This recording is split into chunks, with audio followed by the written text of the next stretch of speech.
Unit Test F, number 11, asks you to write an equation of a sine function that fits the graph. So first, you want to write out your equation. So y equals a sine omega x minus h plus k is your equation.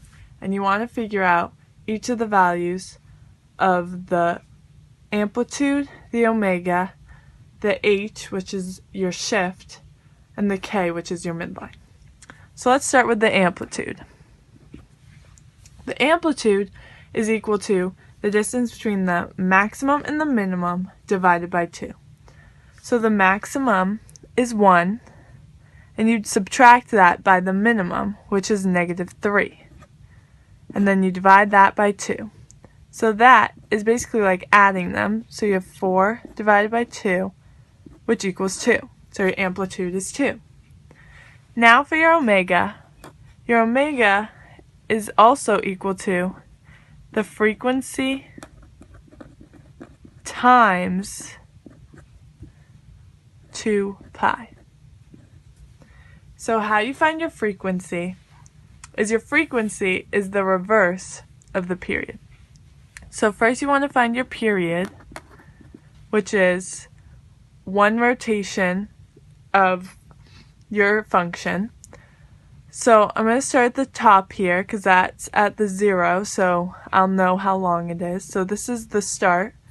Go down once, and that's the same place.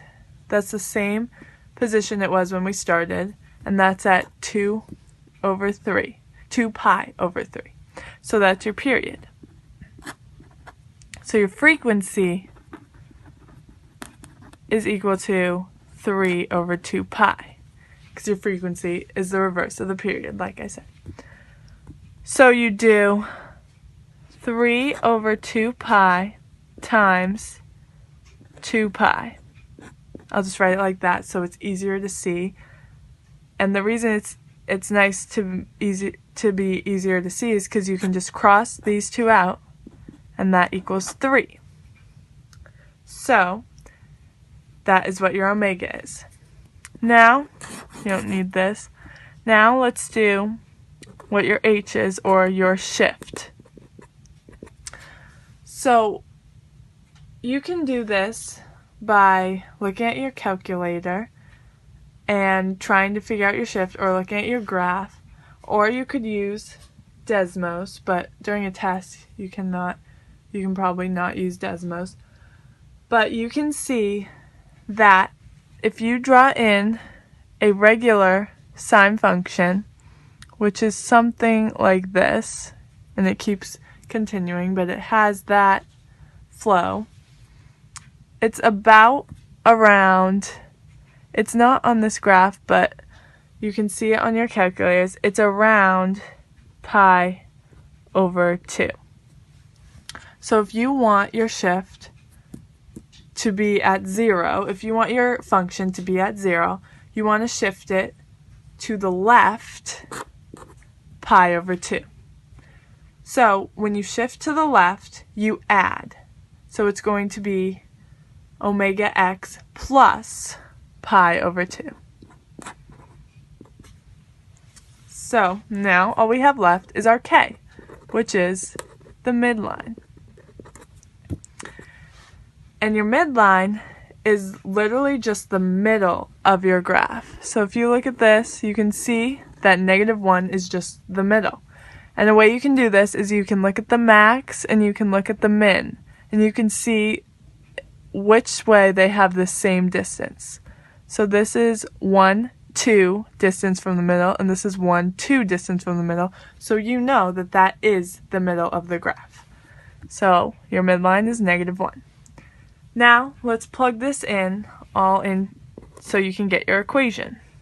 So you have y equals 2 sine times 3x plus pi over 2, because we're shifting to the left, so you add, then -1. Now that is your equation. But you want to make sure your equation is exactly comes out to be exactly what this graph needs to look like. So, you can plug it into your calculator or use Desmos. I will show you both ways. To check it on your calculator, you just press the y equals button on your calculator and it brings you to this. So, all you need to do now is plug in your equation, which is y equals 2 sine times 3x plus second caret, which gets you your pi over 2, and your parentheses, subtract by 1. Then you just hit graph. And you wait for your graph to come out, and you want to make sure it's exactly the way it looks on your paper.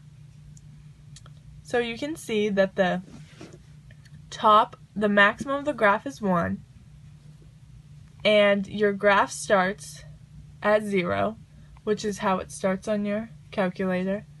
And you can see that the minimum of your graph is -3, and the minimum on your paper is -3. So it seems that your graph on your calculator is the same as the one on your paper. If you want to check with Desmos, maybe you do this for homework or something, you just type in Desmos Graphing Calculator. Then, in the corner, you can type in your equation. And you can see that your maximum is 1 and your minimum is -3. The good thing about Desmos is that you can also see the radians, the pi over 3. You can see that your first bottom one is at pi over 3 over -1. And if you look at your paper, that is exactly where it marks on your paper. So it seems that your equation is correct.